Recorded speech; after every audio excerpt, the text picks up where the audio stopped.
Thank you guys so much for coming out to 1 Million Cups Chico today. We're just going to do a quick overview of the history of 1 Million Cups, our presentation, and then a little Q&A and some closing statements. So 1 Million Cups is brought to us by the Kauffman Foundation. The Kauffman Foundation works with communities and entrepreneurship and educates to increase opportunities that allow all people to learn, take risks, and own their successes. 1 Million Cups is a free weekly program that educates, engages, and connects local entrepreneurs. And their mission is to lower the barrier of access to education, resources, and connection for all types of new and aspiring entrepreneurs throughout the U.S. So they started really small in 2012 in Kansas City, and now they have over 160 communities, all with about 1 to 2 presentations a week, with a 6-minute presentation, a 15-minute Q&A, and we are here every Wednesday at 9 a.m. On Zoom and at Stoke Coffee. And you can join our community by following us on the platform, on our chapter on the by following our chapter on the 1 Million Cups platform at 1millioncups.com/Chico. And today we have Yes Athletics with Deb North. And Good morning. Morning. Good morning. Are you ready to share your slides and get started? Yeah, I can for sure. Okay, great. Whenever you're ready. Okay, so I have a couple different decks I'm going to go between here. So I'll just tell you that right now. No worries. Because I just realized one is missing some elements of a new one. So you ready for me to begin? Yes. Yeah, all good to go. Okay. Hi, I'm Deb North. I'm the founder of Yes Athletics. We are in the Kansas City area, which is where Kauffman Foundation is founded and currently operates. So great city. So thank you for having me this morning. So we launched our business in 2019, in the fall of 2019. Well, we founded it in 2019 and we launched in 2020. We launched it because we identified that there was a problem and a gap with women's and girls sporting gear in the sport of wrestling. My daughter was 9 at the time. I wanted to try wrestling. And as we were shopping, there was no shoes out there for her. They were all, as you can see here, like the black and white shoes, they were all about the same. So we created a wrestling shoe that girls would like. So this is our Defiant one. They come in pink and purple. We're launching the Defiant 2 here in the fall, so we're excited to showcase those here very soon. It's going to have different look, different style, and actually a different sole. I realized that it was important to launch this for many reasons, to support these girls, but also that, I mean, this is a very fast growing sport. I think it's considered the fastest growing girls sport in the United States right now. This slide says 30,000. That's probably 30,000 youth. And then there's probably another 15 to 20, 25 that wrestle in high school, at the high school level. The sport keeps growing 20% year over year. So it's definitely a huge growth opportunity. I just changed the slide this morning. The slide said 80 women's programs and there's now 114. So a lot of opportunities for girls to wrestle at the next level. Our original target market for the Defiant shoe, which you saw, was girls age 4 to 14. We have another shoe, the Champion, which we'll see in a slide in a minute. And it's for girls more 14 and above. They've been wrestling a while. The Defiant's a really great entry-level shoe for girls. We have created brand ambassadors, where our goal this year is to have one in every state. We are on every channel of social media, including Snapchat, Instagram, TikTok, Facebook. It's an interesting sell in that I have to sell my market. There's laws around selling to minors, so I have to reach both my actual consumer as well as their parents. So, that's where having it on all these different channels comes in. It's really important. I really want to grow on all these channels, especially TikTok. TikTok's kind of hard to make content. So I have a business challenge slide coming up in a minute, and we'll add that to one of my business challenges is creating content for TikTok. So we launched in 2020. Like I said, we formed the company in 2019 when things were plugging along fine. And then come March of 2020, obviously everything shut down. So the original plan was to place an order, have shoes ready to sell in October. Because I mean, they're imported and that's a whole logistics challenge, is getting it here and getting it into a warehouse. But because of everything was locked down, there was so much uncertainty as far as, this is a high contact sport. Will kids be in school? Will they have sports? You know, there's so many challenges, but I realized in the summer of 20 that, you know, the story behind the name is called Yes Athletics. And my daughter really inspired it in that when she went into that wrestling room, she was the only girl in her club. At the time, there wasn't as many girls. So for her to walk in and do something different and potentially be made fun of by girls and the boys, God bless them, they didn't necessarily want her there, because boys are brought up to not hurt girls. And so they ease up and then they get beat, and then their buddies make fun of them. So they're in kind of a lose-lose situation. And I completely appreciate where they're coming from. Coaches, very supportive of this, of growing women's wrestling. So, but to walk into that room, I would have never had the nerve to do that at 9. So the fact that she said yes to something scary inspired the name of the company. So my marketing roadmap, we launched, we created the company. When we originally started, we, you know, had a focus group that was wearing the shoes and offering insight. We finally launched in Q4 of 2020. The goal was to have a retail test order. We did not get that. We are going to be in a retail store, and we're going to, sometime this summer in the fall, we're going to have a launch on that. So that's pretty exciting stuff. We're really trying to build brand recognition right now through social media, Amazon. We're on Amazon. We have an eBay store, and we're on Walmart.com. eBay of those is not very active at all. Most of my sales, as you can imagine, come from Amazon. So we launched the Champion 1 shoe in Q3 of 2021. It's a gold and white shoe or gold and yellow shoe. Marketing execution. I've done all kinds of press, publications, podcasts, everything like that. We're trying to sell organically. We go to a few local events, but that's one of my business challenges that we'll discuss in a minute, is the fact that I still have a day job and I'm a single mom, and I don't have the bandwidth to go to a lot of in-person events and sell. So identifying, hopefully my brand ambassadors will embrace that role to potentially, you know, sit at a table. They are incented to, they get a commission every time someone uses their affiliate link. So hopefully we can increase that. I feel like our shoes are competitively priced. A lot of wrestling shoes, just like all shoes, get up $150, $160, pushing $200.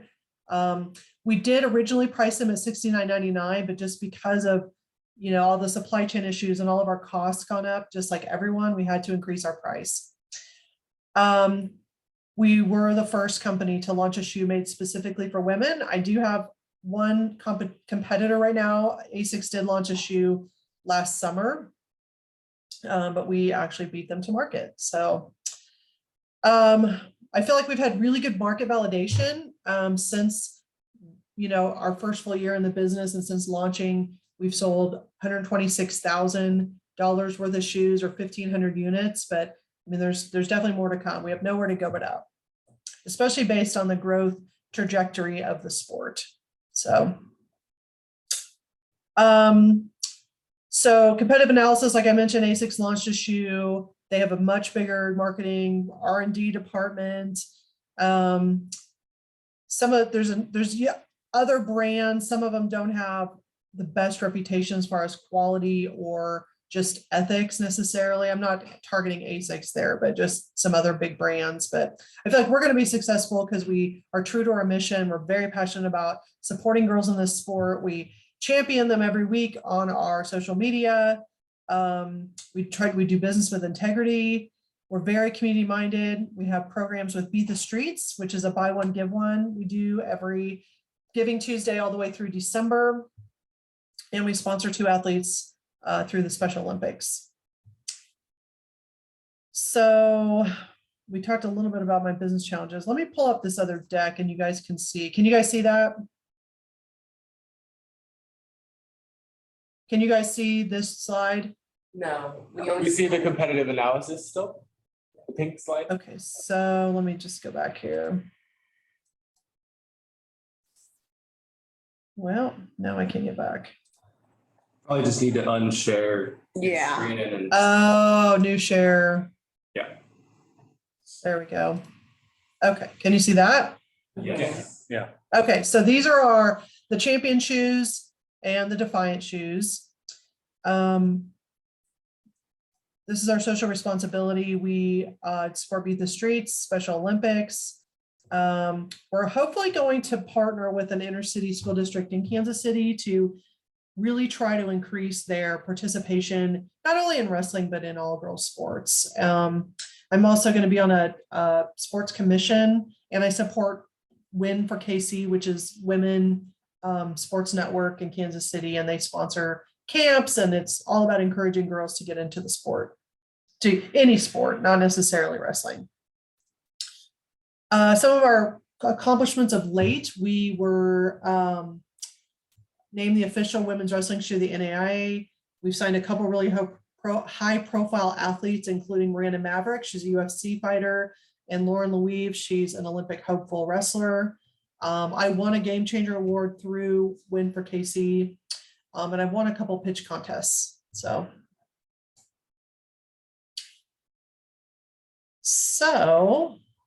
I appreciate you coming today. There is our social media handles if you guys would like to follow me. And appreciate any thoughts or feedback. Do you want me to leave my deck? Would you like to leave the slides up, or would you? No, you can stop. That's fine. Yeah, either or. Okay. Okay. Yeah, great. No, really liked it. Any questions for her? Yeah. Well, you had mentioned that you're interested in all women's sports, and that seems like the way to expand the market. Because I used to work at this gun school, and some of the women would show up wearing pink camo and stuff like that. So they probably had there might be a demand for shoes as well. And Right. That is definitely like target shooting. That's I've been told that. This is martial arts. I'm just thinking of that kind of thing. Any of the combat sports we target with these shoes. So not just wrestling, but MMA, boxing. We found through Amazon reviews that women were wearing, like suburban women were wearing them to their kickboxing class. So there's, I say anything combat sports really is encompassed. Powerlifting is in there. But yeah, there's a lot of crossover between like freestyle wrestling and jujitsu. And so yeah, a lot of athletes dual sport in essence. So yeah, great idea. Thank you. I had a question. Deb. Or go ahead, Heather. Oh, sorry. I'm in the car, so hopefully the connection stays okay. You said that you signed on a couple athletes. That was the first thing when you were talking about TikTok, and that was kind of a pain point for you on your social media channels, is using, I don't know much about wrestling, but, using famous-ish wrestlers, women wrestlers, and using them on TikTok. Yeah, we do need to do a better job. I'm writing that down because we do need to do a better job of engaging our brand ambassadors. We use an app called Band, and it's very interactive. And so like my assistant will put out there like, hey, we're going to post about this week. So one of our posts this week's about our shoes in action. And so she's trying to get some action shots, but engaging them more to make TikToks is great. And we need to do a better job of that. So thank you for that. Yeah, of course. And then my second one was, I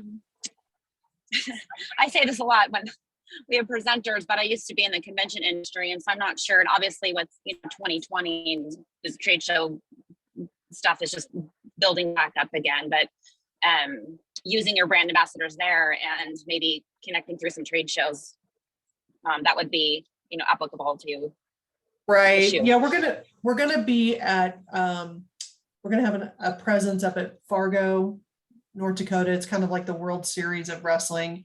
What I'm finding is that some of the events, some of the big wrestling meets, because of big sponsorships, have an exclusive with certain companies. And so Gotcha. it's hard to get in there. Even some of the smaller meets have an exclusive with one particular vendor that has all rights, but they may not have women's gear or shoes, but they have the exclusive, so I can't get in there. Exactly. So it's kind of, it's an interesting Right. situation. I have a question. Hi. I just have a quick question. Have you Yeah. ever thought about possibly growing or expanding your target audience so that it's, I know you want to focus on the wrestling, women in wrestling, but if you were to expand your target audience to women who are just getting into fitness at the gym, because I know I work out regularly and I want to buy a pair of your shoes just so I can like lift, and walk around comfortably at the gym. So maybe if you expanded on social media, not just to be targeted towards wrestling, but you had like your daughter and her friends in the shoes, doing like a photo shoot or athletic apparel that matches the shoes, and you do like a workout Wednesday, like a short video on TikTok. That would be a way to not only engage your target audience, but it would also like spread the word about it, because really your target audience, they're going to get older. So as they get older, your brand is going to grow, kind of like Champion starting in Walmart and now being one of the most popular brands is kind of the way that I'm seeing it. Yeah, it's a good comparison. Right. Yeah, I've been racking my brain on how to meet that market of the suburban, I'd say suburban housewife. That's not fair. Just women using them at their kickboxing class or just to lift. And so that's a really great idea to have like a workout Wednesday TikTok, and engage them more. Or just anything that you see your daughter and her friends or maybe young adults doing, you make it representative of your company, and then you produce that type of content so it catches their eye, whether it's like people's nails that matches the shoes and they're working out or they're wrestling, or you guys are on your way to the competition and you're showcasing your new shoes. Like, you just have to find a way to get their attention. Right. No, I really like that idea. I had a question. Who designs the shoes, or like what kind of variables go into the, design, feel, or look of the shoes? So my daughters actually designed them. If I had a picture I could share, I would show you the new ones, but they're kind of like, my daughter calls them Cutie and the Beast, but they're kind of like animal print looking shoes. So we may just call them like the Beast Mode, launch or something. So they really give me their ideas, like shoes they like.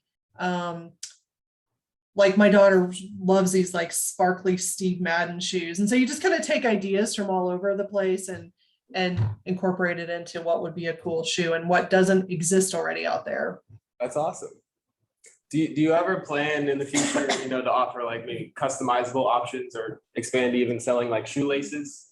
Oh gosh, let's add that to the business challenge. So since I got this NAIA deal, I'm going to be targeting different colleges, and each college has a different color. So since I just have basically gold and yellow, which would be targeted towards those athletes, I need to come up with a solution.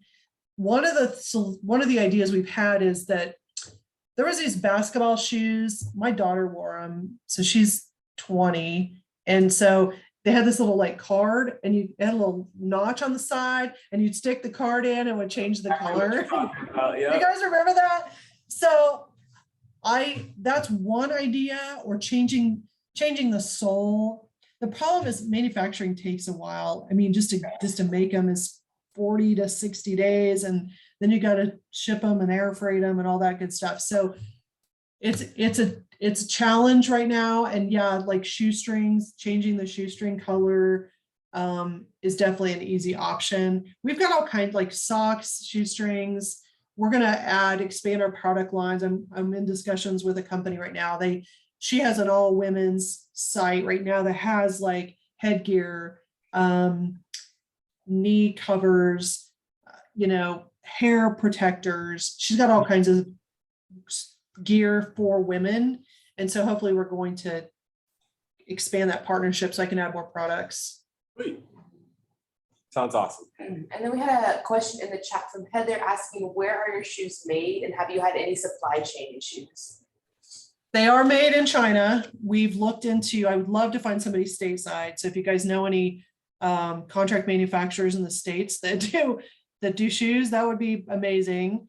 We've looked into Latin America a little bit, but there's some other issues in Latin America. China's just a one-stop shop. So they make the shoe, the box. If I wanted them to put package inserts in, they probably would. My inspector's over there, so all the shoes get inspected before they ship out.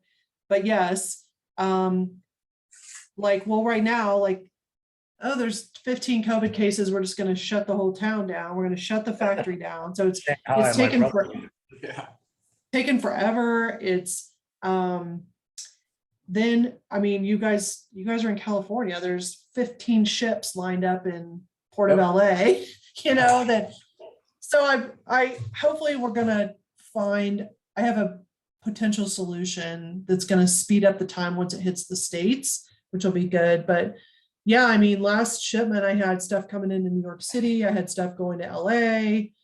If you see now, you look at the freight logs, even Savannah, Georgia, any major port is getting cargo ships because LA is so backed up.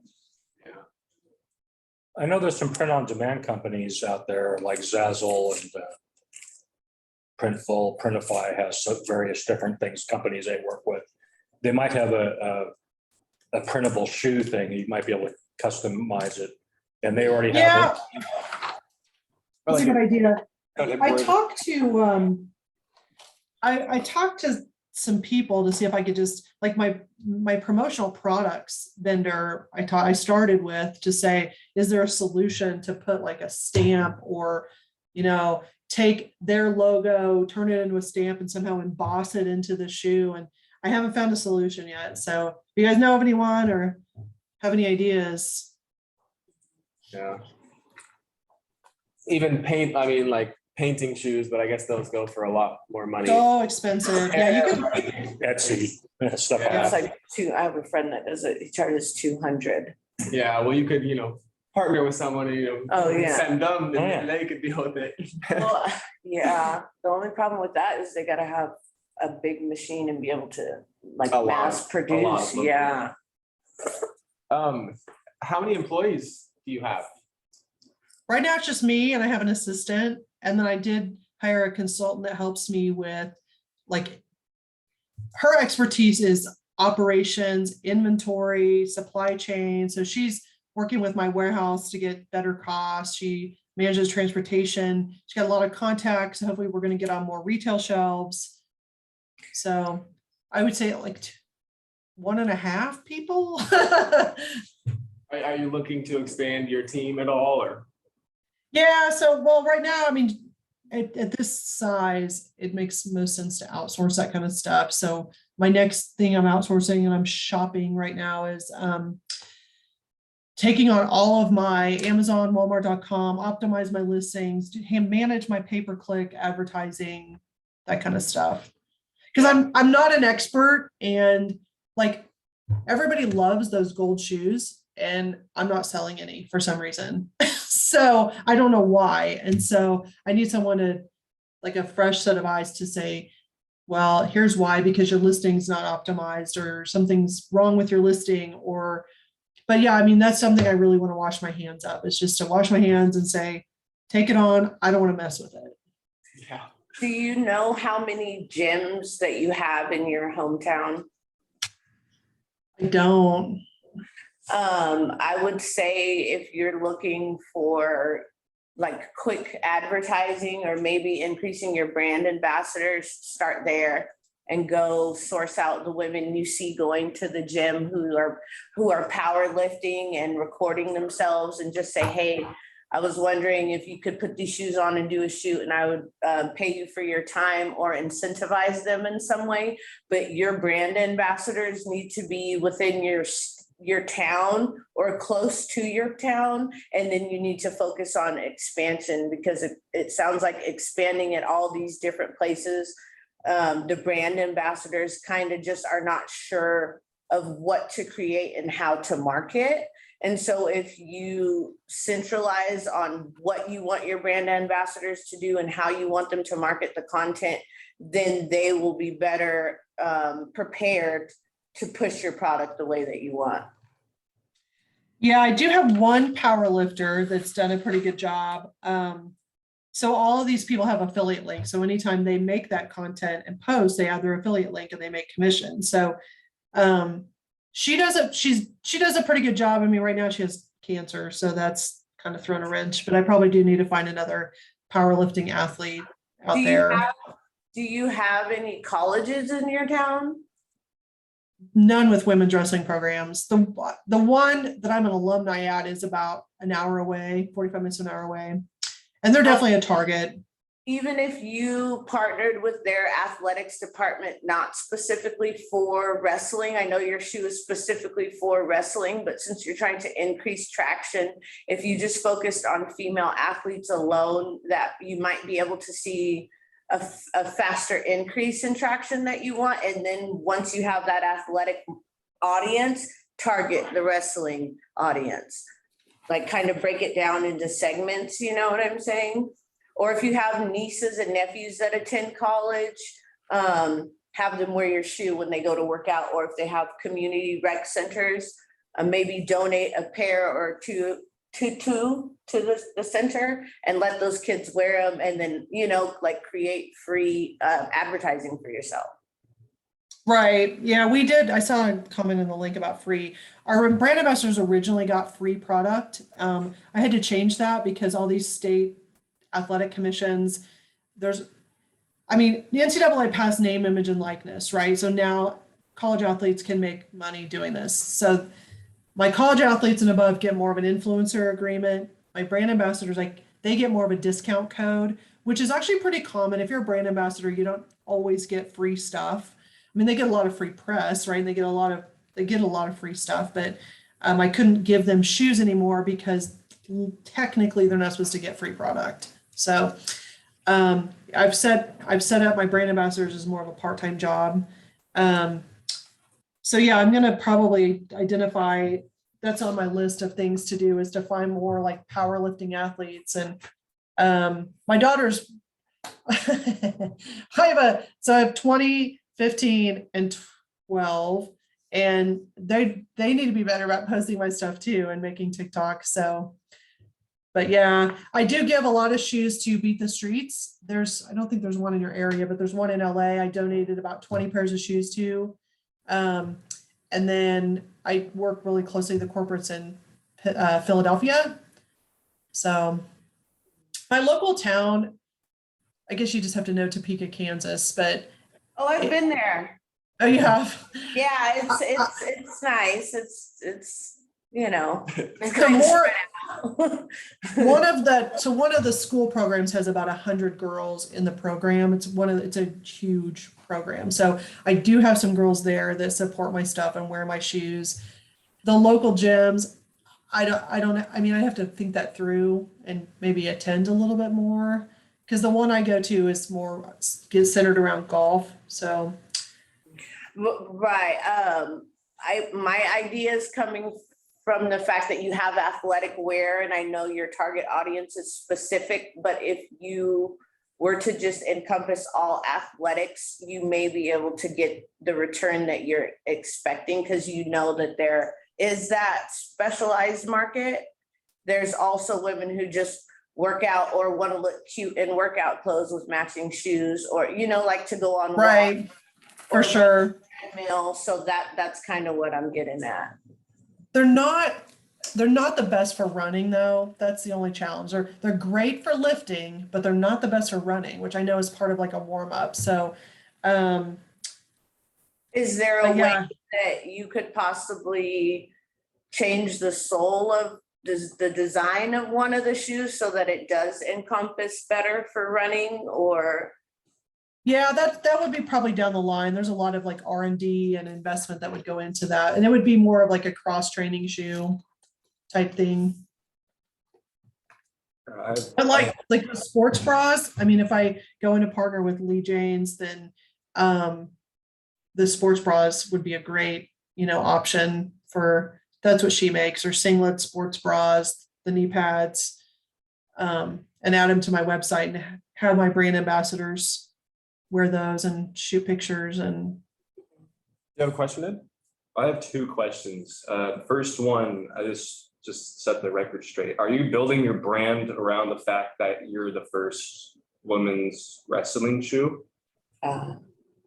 our main tagline is by women for women. So the picture you saw at the end was me and my daughters, and they're very involved in the business. So, we sign female athletes. I mean, we take their input, we listen to our brand ambassadors. So our main message is by women for women and saying yes to scary things. The fact that first to market is a one little minor piece of that, but that's our core message and our messaging we want to get out there.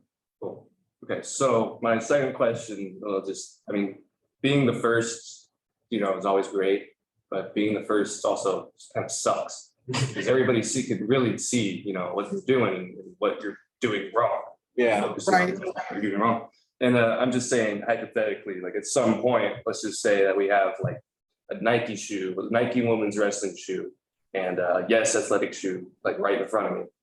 I mean, like, what is your plan in the future to keep your competitive advantage that you have now? I just want to know possibly what the plan there, if you even have. It's the same. It was kind of on that slide where I was talking about why it will be successful, is that we are true to our mission and we support women athletes. They're not just going to be a number. We're not a big behemoth. I'd love to be a behemoth. I'd love the behemoth to buy me eventually, but we are very true to our brand and we support women and we champion them. And I think a lot of people buy my products based on our mission and our story and what we represent. Definitely. Awesome. Thank you. If you want to go into a different market, but you don't have anyone that's in that market yet, placeit.net, you can do mock-ups on models in whatever, someone who's jogging or whatever it is. You find men, women, whatever, a woman with a dog. I did that, for a certain thing I was doing. I had an imperialist running dog shirt I was trying to sell. And so you can put your image on that product. So pretty much any product, and it looks like the model's wearing it. Mhm. It's kind of placed. So it's free. So they're free marketing assets and you can Photoshop it on. They're not necessarily free. They're, I think there's a monthly fee, but you can customize you put your image on there and you can put it on different products on the models wearing the product. It looks like the model's actually wearing the product. And I also think they have a video option too, you can do things with. So, but That's really cool because I do need some more lifestyle. Everybody likes the lifestyle That's what it's for. content.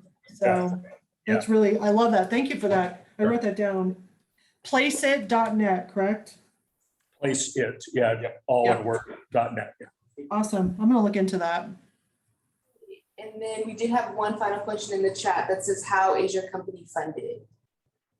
I'm bootstrapping. I sold a house a couple years ago and I was sitting on the money, not knowing what to do with it. That was in 2019, I guess it closed. And then I got this wild hair idea in the fall of 2019. I was like, okay, I got this money sitting here. I'm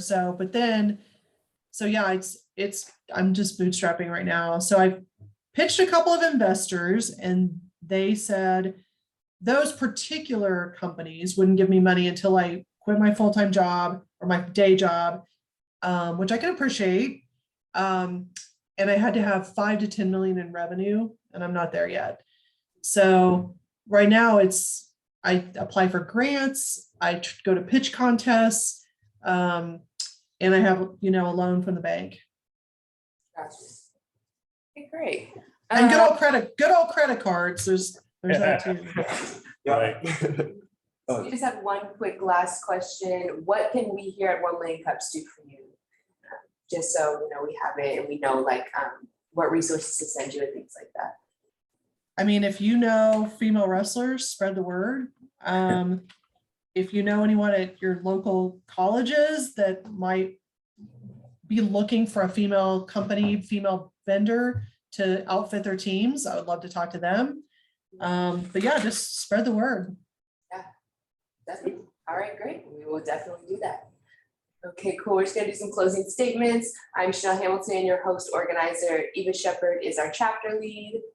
We want to thank our community sponsors, Chico Star, GrowTech, Global Entrepreneurship Network, T-Bar, Build.com, Startup Grind, Explore County, and of course, Double Coffee. This week for some upcoming events, we have our Chico Star / GrowTech hang on June 8th at LaSalle's.